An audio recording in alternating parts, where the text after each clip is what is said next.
Достар, баршаңызға сәлем. Сіздерге ең оңай және тез дайындалатын сиропты көрсетем. Халық емі болып саналады. Бізге ең бірінші пияз қажет.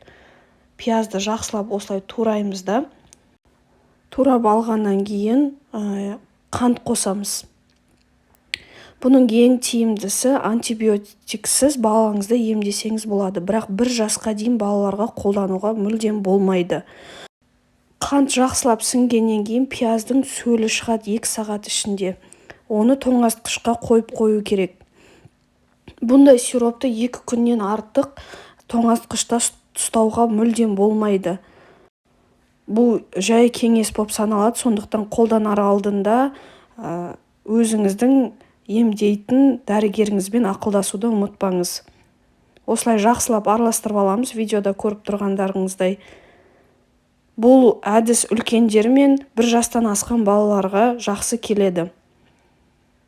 Бетін жауып 2 сағат тоңазытқышта сақтау керек. Сол кезде өзінің нәрі сөлі бөлінеді. Бұл сироп тек қана жөтелді ғана емдеп қоймай, одан бөлек өзіңіздің иммунитетіңізді де өте жақсы көтеріледі. Достар, маған подписка жасап, лайк қоюды ұмытпаңыздар. Үлкен рахмет бірге болғандарыңызға.